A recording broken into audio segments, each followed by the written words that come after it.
నేను రేపటి వరకు వెయిట్ చేస్తాను. అప్పటి వరకు మీరిక్కడ నాతోనే ఉండాలి.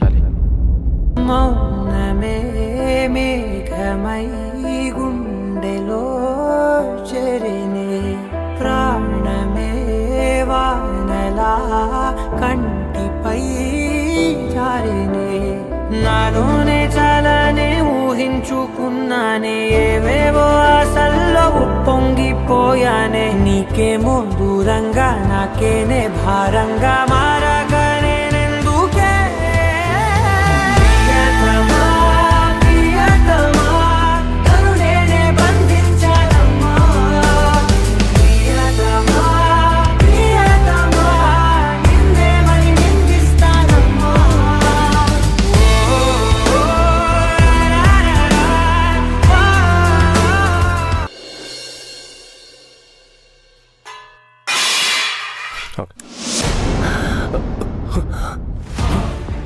ఏదో పడ్డ శబ్దం వచ్చింది.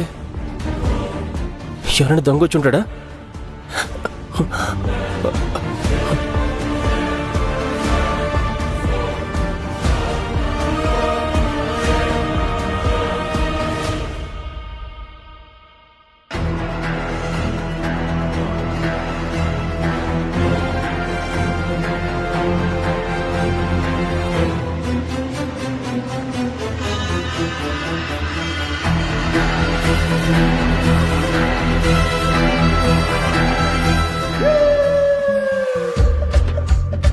నువ్వా?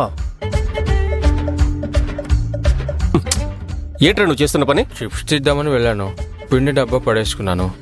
అది నా కళ్ళ కనిపిస్తూనే ఉంది. అసలు ఇంత పొద్దున్నే ఏమైంది నీకు?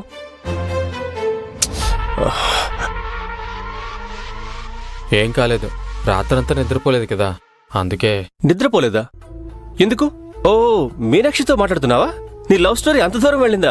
నేను ఇక్కడ మిస్ ముఖేరి ఎవరిని పెళ్లి చేసుకుంటుందో, ఏ అబ్బాయి తనకు కాల్ చేసి రాత్రంతా మాట్లాడతాడో అని భయపడుతుంటే మధ్యలో నీ గోల్ ఒకటే. ఏంటి? మీనాక్షి ఎవరినో పెళ్లి చేసుకోవడమా? ఎందుకు? తన కోసం ఇంట్లో అబ్బాయిని వెతుకుతున్నారంట. మంచిదే అయింది కదా. డాక్టర్ చెప్పింది సలాడే, పేషెంట్ తిన్నది సలాడే. ఏం మాట్లాడుతున్నావు? ఇందులో మంచేముంది? నువ్వు ఎలాగైనా మీనాక్షిని పెళ్లి చేసుకోవాలనుకుంటున్నావు కదా, తనకు కూడా అబ్బాయిని చూస్తున్నారంటున్నావు కదా. నువ్వే వాళ్ళ ఇంటికి వెళ్ళి నేనున్నాను అని నిరూపించుకో. నువ్వు మంచి అబ్బాయివే కదా, ఈ అబ్బాయి ఎందుకు కాకూడదని వాళ్ళు కూడా అనుకుంటారు. వాళ్ళు అలా ఎలా అనుకుంటారు? ఎందుకు అనుకోరు? ఇంటి మనిషి అని నేను నెత్తి మీద కూర్చోబెట్టుకున్నారు కదా. ఇండైరెక్ట్ గా అల్లుడు అయ్యేలా ఆ థాట్ వచ్చేలా చేయి. సంతోషంగా అల్లుడు అని పాదాలకు పూజ చేస్తారు. కానీ మిస్ ముఖేరి ఒప్పుకోవాలి కదా. అమ్మ, పుష్పక్క, అనాసిన్ నీ బావ బామర్ది ఒప్పుకుంటే సరిపోతుంది కదా. ఇంట్లో వాళ్ల కోసం మీనాక్షి కూడా ఒప్పుకుంటుంది. అయినా మీనాక్షికి ఫ్రెండ్గా నువ్వు ఓకే అయ్యావు, భర్తగా కూడా ఓకే చేసుకుంటుంది. వాళ్ళ ప్రెజర్కి ఓకే అంటుంది అవి. కానీ నన్ను తన మిడిల్ క్లాస్ అబ్బాయి అని నాతో ఫ్రెండ్షిప్ చేసింది. డబ్బున్నవాడు తన భర్త అని తెలిస్తే మోసం చేసినట్టు అనిపించదా? విరాజ్, నువ్వు ఎంత ధనవంతుడివైనా కావచ్చు, కానీ నీకు మిడిల్ క్లాస్ జీవితాన్ని అర్థం చేసుకునే మనసుంది. వాళ్ళకు గౌరవం ఇచ్చి చూసే గుణం ఉంది. అయినా కూడా నాకెందుకో కరెక్ట్ అనిపించట్లేదు. మీనాక్షిది చిన్న మనసు కాదు విరాజ్. డబ్బున్న వాళ్ళని చూసి భయపడి పక్కన పెడుతుందే కానీ మంచి మనసున్న వాళ్ళని దూరం చేసుకోదు. అలా అంటావా? అలాగే అంటాను. ప్రయత్నించి చూస్తేనే కదా తెలిసేది. అప్పుడప్పుడు మీనాక్షి ఇంటి వాళ్ల కళ్ళల్లో పడుతూ ఉండు. అప్పుడు వాళ్ళు వెతికే అబ్బాయిల ఆప్షన్స్లో నిన్ను కూడా చేర్చుకుంటారు, ఓకే కూడా చేస్తారు. వాళ్ళు ఒప్పుకున్నాక మీనాక్షి మనసులో ఏముందో తెలుసుకుంటే సరిపోతుంది. నువ్వు చెప్తున్నది కూడా ఒక రకంగా కరెక్ట్గానే ఉంది. అయితే వాట్ నెక్స్ట్? మిస్ ముఖేరి ఇంట్లో వాళ్ళు నన్ను అల్లుడనే దృష్టితో చూడాలి. చూసేలా వాళ్ళ దృష్టిని నేనే మార్చాలి.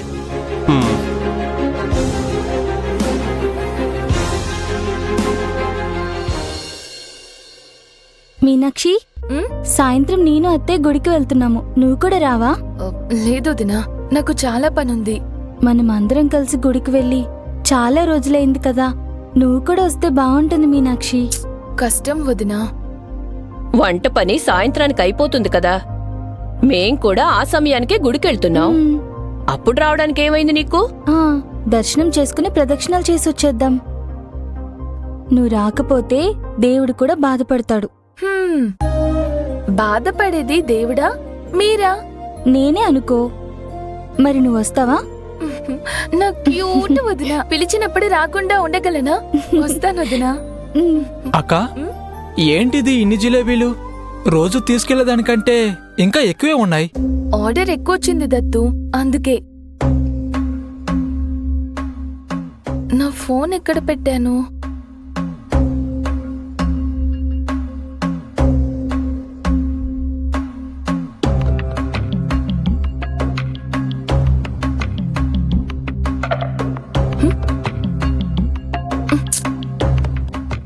ఏంటి దత్తు? ఇదంతా ఎందుకు చేస్తున్నావక్క? ఏదంతా?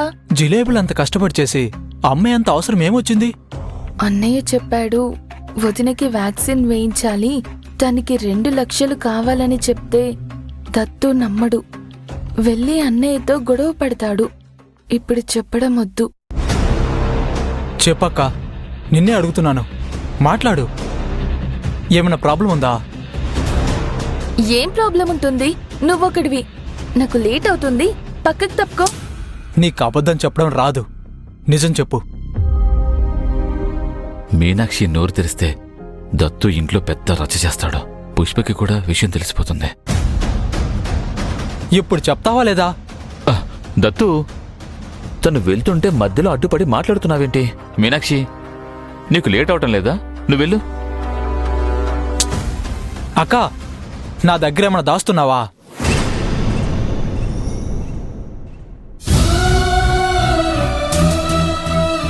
అక్క, తను ఎందుకు నీ దగ్గర దాచాలి? రాత్రి పగళ్ళు కష్టపడి ఇల్లు కడవడానికి సంపాదిస్తుంది. పనికి వెళ్ళేటప్పుడైనా గొడవ చేయకు. మీనాక్షి, నువ్వు బయలుదేరు. అక్క, అక్క, నా దగ్గర విషయం దాయాలని చూస్తున్నారు. అక్క దగ్గర నుండి నిజం తెలుసుకునే వరకు నేను ఊరుకోను.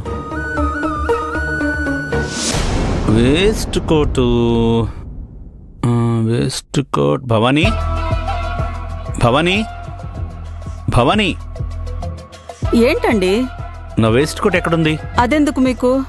ఈ విధంగా టిప్ టాప్ గా ఆఫీస్కి వెళ్ళడం ఎందుకు? ఎందుకంటే ఓనర్స్కి ఎంప్లాయీస్కి తేడా తెలియాలి కదా. నేను అలా వెళ్తేనే అందరూ రెస్పెక్ట్ ఇస్తారు. ఇప్పుడు మీకు ఎవరు రెస్పెక్ట్ ఇస్తున్నారని? ఎవరెవరు? అందరూ ఇస్తారు. అలా అని మీరనుకుంటున్నారు, కానీ నిజంగా చూస్తే అందరూ తల వంచుతోంది మీ తమ్ముడికి, ఆ తమ్ముడి కొడుక్కి మాత్రమే. స్టార్ట్ అయిందని ఇది స్టార్ట్ చేయక తప్పదు కదా.